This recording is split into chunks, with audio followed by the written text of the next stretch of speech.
का आवाज बहुत जी कट कट के आ रहा है। जी जी। हाँ सर। शुरू कर रहे अच्छा अभी वाईफाई का लाइन नहीं। ठीक। हैं। अच्छा ठीक।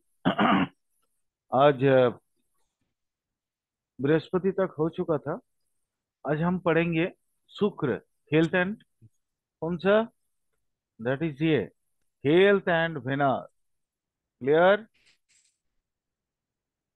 Health and Venus. जी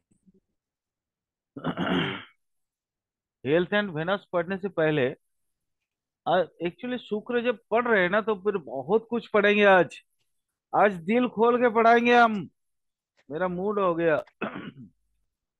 भृगुजो दत्त मंत्री च दत्ताध्यक्ष पुरोहितः उषणा भार्गवः काव्य शुक्रो दत्त गुरुस्तथा।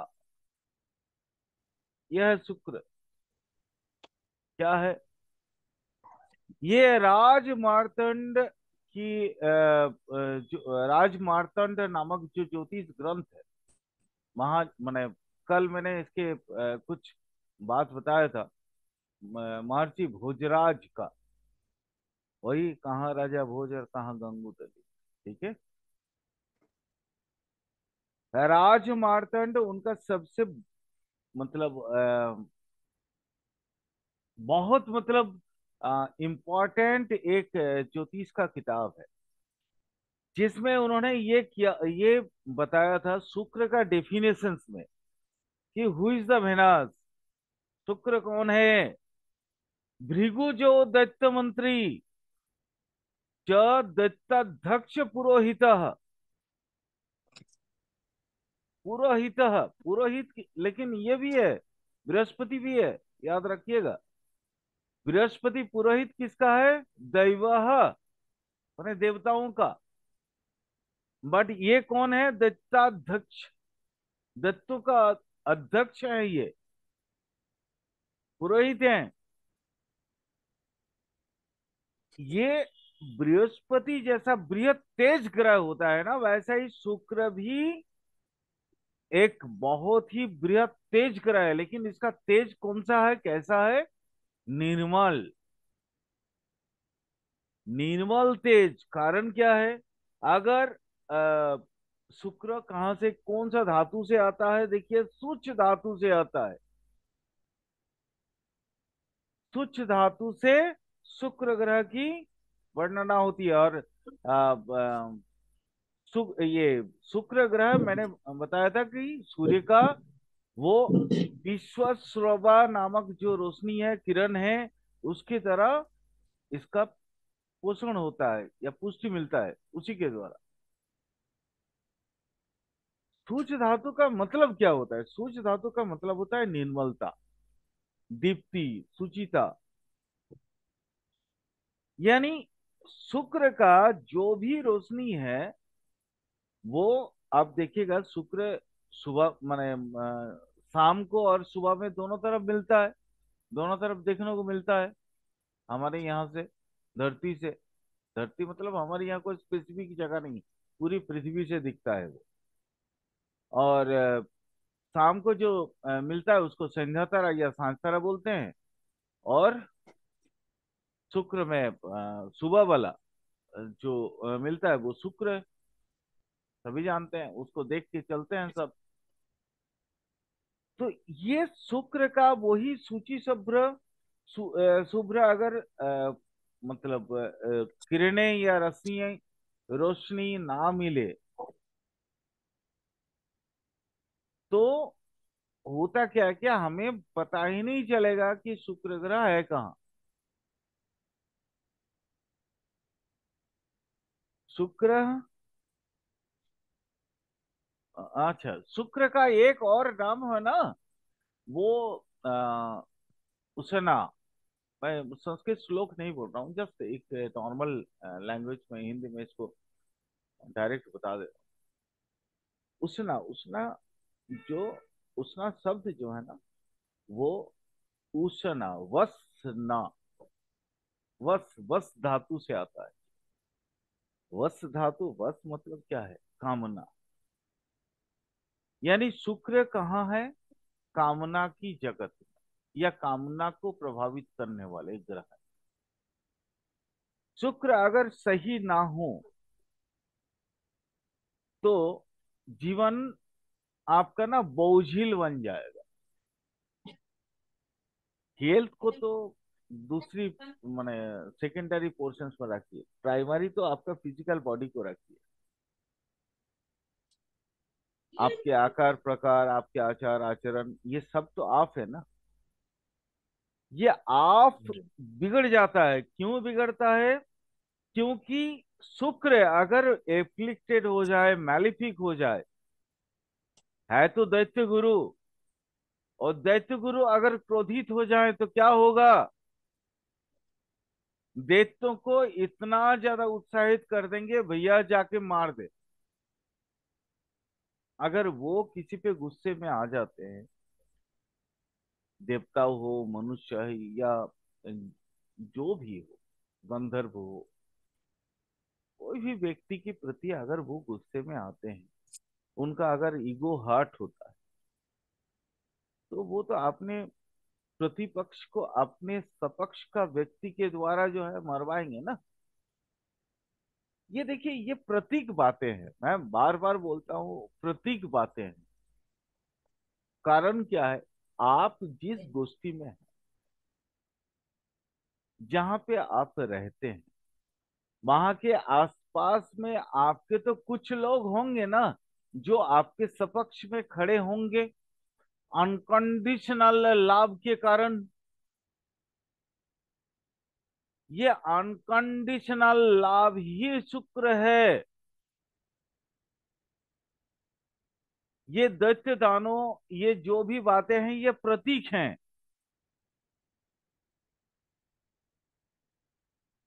मैं इसको डायमेंशन के तौर पे नहीं लूंगा। हमारे वेद पुराणों में जो भी बात कही गई है, आधा से ज्यादा जो है वो प्रतीक के रूप में कहा गया है। मैं उन चीजों को सरल सहज, मेरी जो समझ आई है, मैं समझाने की कोशिश कर रहा हूं। हो सकता है कि लोग मेरे से मतांतर रखे, वो अलग मैटर। लेकिन आप जहां रहते हैं, जिस मोहल्ले में रहते हैं, वहां पे कुछ तो लोग होंगे ना जो आपसे अनकंडीशनल लाभ करते होंगे। आपकी विपत्ति में कूदने की क्षमता रखने वाले कुछ तो लोग होंगे ना भाई, चाहे उनको आर्थिक रूप से लॉस ही क्यों ना बर्दाश्त करना पड़े। होंगे या नहीं? आप मुझे बताइए। जी। होंगे ना? जी सर। बस, ये शुक्र का दैत्य है। क्योंकि शुक्र भी दैत्यों से अनकंडीशनल लाभ करते थे, और दैत्य शुक्र से अनकंडीशनल लाभ करते थे। उनकी महत्वता इतना ज्यादा था, उनके ऊपर दैत्यों की श्रद्धा इतनी अधिक थी कि अगर वो बोल दें ये करना है, मतलब वो करना है, भले अपना जीवन चला जाए।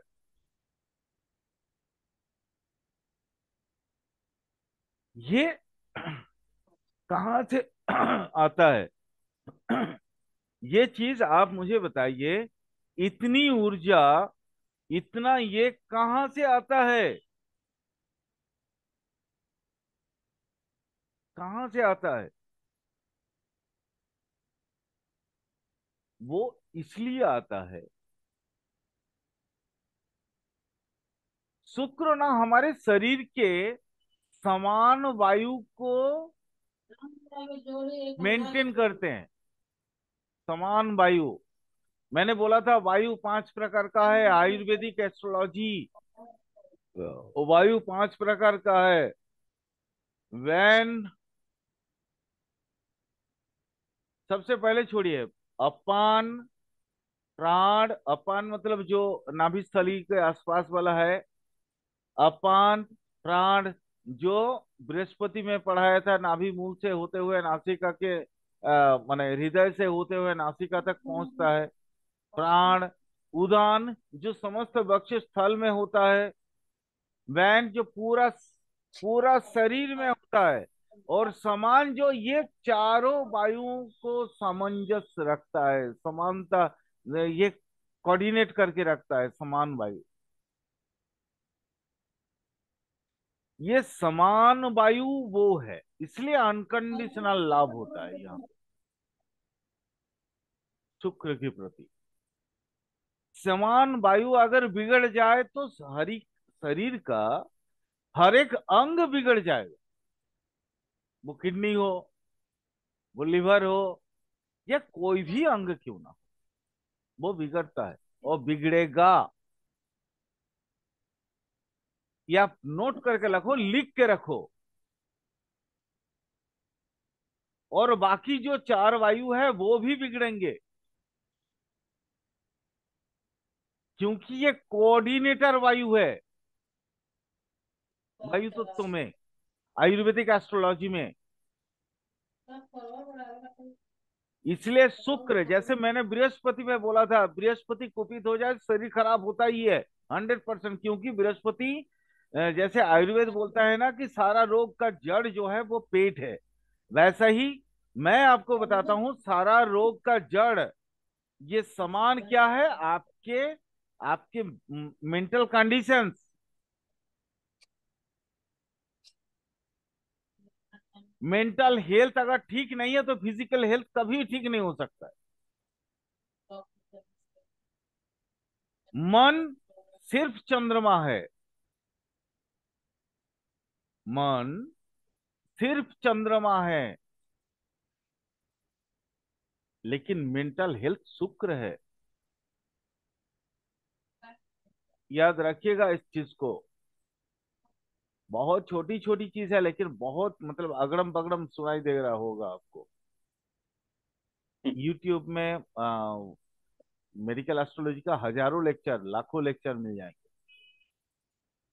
मन चंद्रमा है। चंद्रमा को मैं इसलिए बार बार बोलता हूं क्योंकि मूड स्विंग का मैटर जो होता है ना, वो चंद्र शुक्र के मिला के होता है।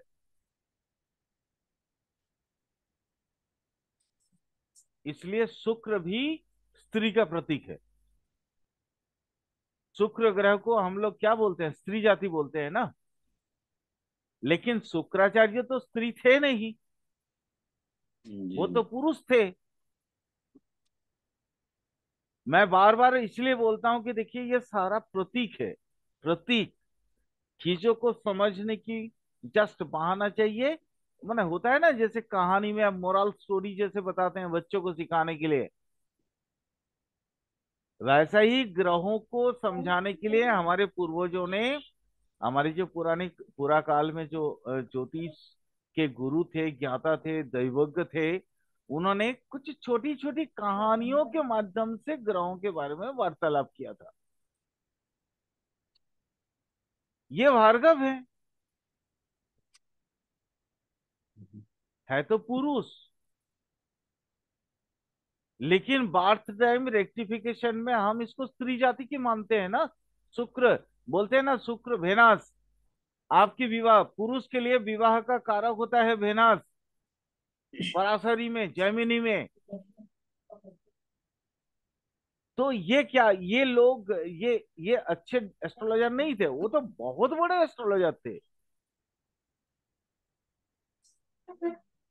यानी चीजों को समझ समझ की फेर है। अच्छे से समझिए, चीजें आसान लगेगा। अगर आप डिकोड कर लेते हैं ये वैसा ही कोई एल्गोरिदम है जिसको अगर आप एक बार समझ ले, डिकोड कर ले, तो चीजें आपके लिए आसान है। नहीं तो फिर मेरे जैसा, मेरे को जैसे यूट्यूब का एल्गोरिदम समझ में नहीं आता, इतना अच्छा नॉलेज देने के बावजूद भी यूट्यूब में प्रमोट नहीं हो पाता हूँ। सिंपल मैटर है।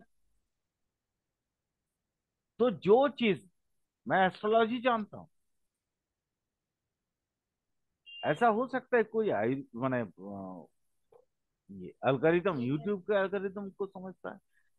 बार बार बोल रहा हूं, these are the symbol, symbolic word, not the proper word. इसलिए इसको समझिएगा। माने आप एक चीज समझिए, शुक्र को क्या बोला गया है? नाभि पद्म।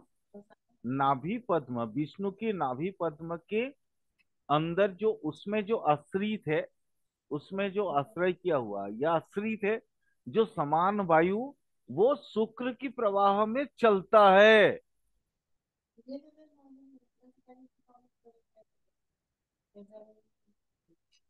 समझिए, आपकी इम्यूनिटी का जो मेन जड़ है वो है शुक्र। आपके माने निचला पोर्शंस का, आपकी जो न जो चाहत है, आपकी जो मतलब अ, परंपरागत आपके खुद वंश बनाने की जो अधिनियम के अंदर आप खुद अपने आप को डाल लेते हैं, वो शुक्र है। अरे कितना हमारे पूर्वज लोग कितना अच्छा से माने इनको समझाए हैं। कारण क्या है? हाँ, क्या बोले? कुछ नहीं सर। चलिए, आपको मैं कुछ और चीज बताता हूँ। समान वायु, मैं समान वायु बोल रहा हूँ। समान वायु वास्तव में है क्या, थोड़ा सा इसके बारे में बता दे। शरीर के अंदर वो वायु जो आपके नाभि मूल या नाभि के एरिया में रहता हो, और आपके जितने भी नाड़ी हैं, जो 14 नाड़ी है, अलम्बुसा, संकिनी, चित्र, चित्राणी, सुषुम्ना इत्यादि, जो 14 नाड़ी है, इन नाड़ियों में जो रसादी, जो भी एसेंशियल मटेरियल्स है शरीर को पोषित करने के लिए, वो जो संचालित करता है, उसे कहते हैं समान वायु। मैं हमें एक ही चीज बोला था आपको कि बाकी 4 वायु को कोऑर्डिनेट करके लेके चलने वाला, नेतृत्व देने वाला, वो कौन है? दैट इज समान वायु। समान वायु ना हो तो आपके जितने ये जो चित्रा, संकिनी, चित्रिणी, अलम्बुसा इत्यादि में जितने भी नाड़ियों की बात कर रहा हूं, ये नाड़ियों के अंदर रसादी संचार हो नहीं पाएगा। यानी इनके कहीं ना कहीं, इनके अंदर की जो क्या बोलते हैं हम, जितने ताकतें हैं वो उसमें कमी होता जाएगा, और आप किसी ना किसी तरीके से आपके बॉडी डैमेज होता चला जाएगा। डैमेज नहीं होगा अगर आपका शुक्र अच्छा है, समान वायु अच्छा है, तो कभी नहीं होगा। इसलिए कभी भी कुंडली में देखिएगा, कोई भी आपका पेशेंट आता है, ये माने कोई रोगी आता है आपके पास, अगर मेडिकल एस्ट्रोलॉजी के लिए, तो सबसे पहले आप उसको एक बार शुक्र को जांच लीजिएगा। याद होगा मैंने आपसे एक बार बुध के बारे में बात कर रहा था, तो मैं बुध को शुरुआत ही किया था एल्जाइमर, है ना। जी। शुक्र को शुरुआत ही कर रहा हूं, ये रसादी जो सप्त धातु हैं, इनके बैलेंस में।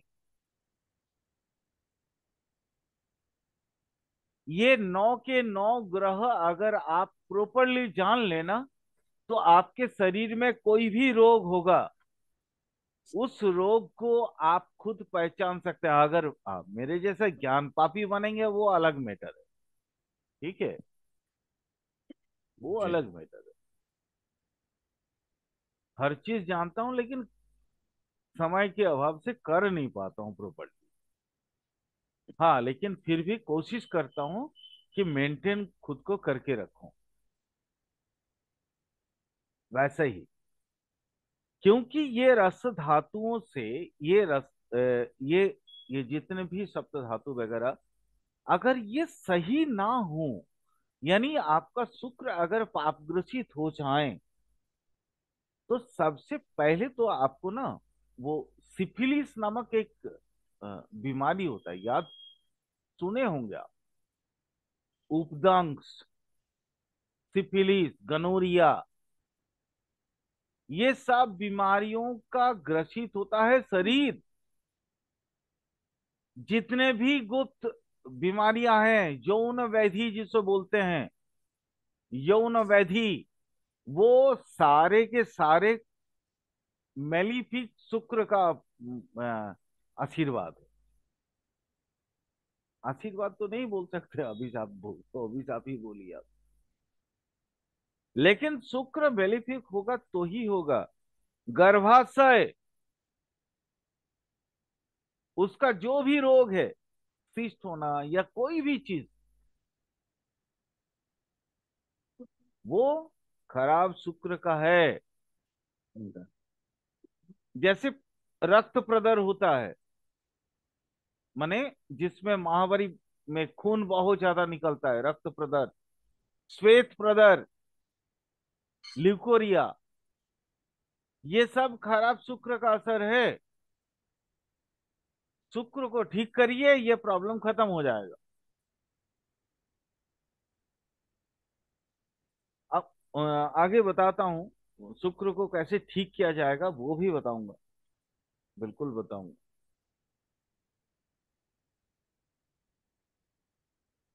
शुक्र एक्चुअली है क्या? शुक्र की दो गुण है। मैं शुक्र के बारे में लगता है मुझे एक क्लास और लेना पड़ेगा शुक्र का, क्योंकि शुक्र अ, एक ऐसा ग्रह है, ऐसा प्लैनेट है, जिसको मैं अगर वर्णन करूं तो बहुत ज्यादा समय लगेगा इसको समझने के लिए।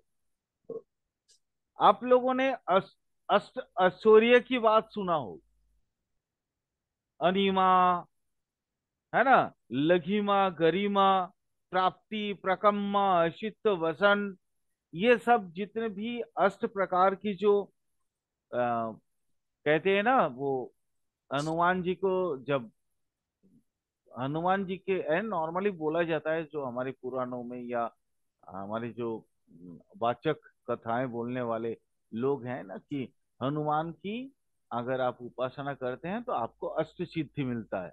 यही अष्ट सिद्धि मतलब अष्ट ऐश्वर्य, अष्ट ऐश्वर्य। लेकिन ये देता एकमात्र शुक्र है।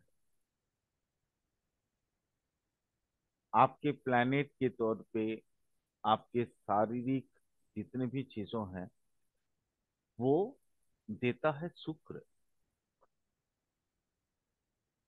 बहुत मन कर रहा है मैं शुक्र के बारे में और व्याख्यान करूं, समय अभाव पता नहीं कितना होगा, लेकिन मैं बताता जाऊंगा। सबसे पहले तो कुछ चीजें बता देता हूँ, फिर उसके बाद मेडिकली और इसके क्या क्या अवदान है वो बताऊंगा। अष्ट ऐश्वर्य, अनिमा सबसे पहला, दूसरा होता है महिमा, तीसरा होता है लघिमा, चौथा गरिमा, पांचवा होता है प्राप्ति, छठा प्रकाम्य, सातवां ऐश्वित, और आठवां वशिष्ठ। ये अष्ट सिद्धि है। क्या क्या सिर्फ नाम बोल देने से ही तो आपको समझ में नहीं आएगा। क्योंकि मान लीजिए मैं पानी बोल दिया, तो पानी के बारे में कुछ तो अवधारणा देना जरूरी है ना। जल बोल दिया, जल है क्या चीज, आपको या तो आइदर प्रैक्टिकली समझाना होगा, या तो संक्षेप में उसके क्या कहते हैं, उसके व्याख्यान देना होगा, जी उसके डेफिनेशन देना होगा, तभी आपको समझ में आएगा। नहीं तो जी। जल बोल देने से तो कुछ होगा नहीं ना। जल भी तो तीन प्रकार का होता हम्म। है ना। तो कौन सी जल की बात कर रहा हूँ, कुछ तो बताना पड़ेगा ना भाई। वैसे ही अनिमा, जी। ये महिमा, ये सब का जो है कुछ तो आपको व्याख्यान देना होगा, तभी आप समझ पाएंगे अनिमा है क्या चीज। ज्यादा समय भी नहीं। अनिमा, अनिमा मतलब अणु, अणु धन ईमन, अणिमन, वहां से अणिमा। मैं धातु रूप को बदल रहा हूं। संधि, आप लोगों ने संधि जरूर पढ़ा होगा, है ना। संधि पढ़ा है ना, व्याकरण में, हिंदी व्याकरण में। हाँ सर। ये अणु, अणु मतलब अणु, परमाणु अणु, है ना। अणु धन ईमन इजिकल टू क्या है, अणिमन। अणिमन मतलब अणिमा हो गया, वो अपभ्रंशित होकर अणिमा हुआ। ये अणिमा है क्या, वो ताकत है, वो शक्ति है जिसके बल पे ना इंसान अपने अणु की शक्ति को धारण कर सकता है, अपने शरीर शरीर को अणु न्याय कर सकता है। अणु न्याय मतलब, जैसे एक अणु खाली आंख से दिखता नहीं है, अगर आपको अणिमा की ताकत आपको मिल जाए तो आप शरीर को इतनी सूक्ष्म बना लेंगे कि आप किसी भी इंसान की चर्म चक्षु के द्वारा ज्ञात ही नहीं हो सकते हैं। वो खाली आंख में आपको देख ही नहीं सकता है। महिमा, महिमा क्या है, महिमा वो ताकत है जिसमें ना आकाश का जैसा आप अपने आप को महान कर सकते हैं, बृहत कर सकते हैं। महिमा है क्या, महत जोड़ ईमन। महत धातु से ईमन रूप, माने धातु रूप का क्या बोलते हैं, संधि की वजह से हुआ है ये, जिसमें आपके शरीर के अंदर इतनी बृहत तेज पुंज होता है जो आपको ना दूसरे की सर्व शक्तियों से दूसरों को आप उपकार करने के लिए या दूसरे का मतलब रक्षा करने के लिए काबिल बन जाते हैं, ऐसा वाला शक्ति है। गरिमा, आपका माने क्या बोलूं आपको, इंसान, एक नॉर्मल इंसान अगर साधना के बल पे ये गरिमा नामक सिद्धि प्राप्त कर ले तो वो ना माने एक रुई का ढेला, अगर रुई की एक छोटी सी पुंज हो उसको भी ना पर्वत बना सकता है, पहाड़ बना सकता है। ये वो है, मतलब इतनी शक्ति की उसके अंदर इतना गरिमा डाल देगा कि वो थोड़ा सा जो रुई था आपके हाथ में, आप मान लीजिए जरा सा रुई गया, आप उसको ना एक बृहद पहाड़ के तौर पे उसको आप अपने आप साबित कर सकते हैं और रख सकते हैं कहीं पे भी, और वो प्रमाणित भी कर सकते हैं। वो है ये गरिमा। उल्टा है लघिमा, माने आप बृहद चीज को छोटा कर लेंगे। जैसे गरिमा में क्या, छोटा को बड़ा किए थे आप। जैसे मान लीजिए ना, हनुमान जी क्या थे, एकदम अचानक इतना छोटा, एकदम अचानक इतना बड़ा हो गया कि वो एक बार कूदे तो फिर लंका। और वो इतना छोटा हो गए कि मतलब वो मुंह में राक्षस के मुंह में ढुक के बाहर निकल गए संगे संग, पता ही नहीं चला उसको। ये है लघिमा।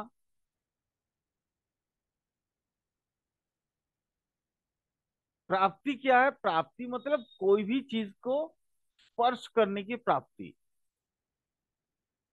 आप यहाँ भूगर्भ भूपृष्ठ में रह के चांद को छू सकते हैं, वो है प्राप्ति।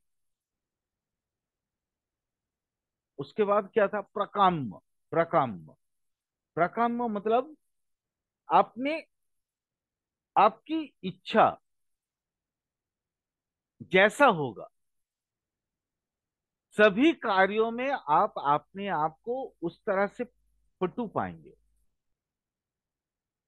आप उस तरह से आपकी इच्छा के अनुसार आप कार्य को कर पाएंगे। यह है प्राकाम्य। ईशित्व क्या है? ईशित्व का मतलब होता है आपके अंदर ऐसी शक्ति, यानी ईश्वर वाला जो शक्ति है वो आपके पास है। यानी आप सृष्टि भी कर सकते हैं और विनाश भी कर सकते हैं, विनाश भी कर सकते हैं, डिस्ट्रॉय करना, यह आपके अधीन है। ये शक्ति अगर आपको मिलता है। और लास्ट वाला क्या बोला था मैंने? वशित्व। वशित्व मतलब होता है आजादी, वश से बाहर।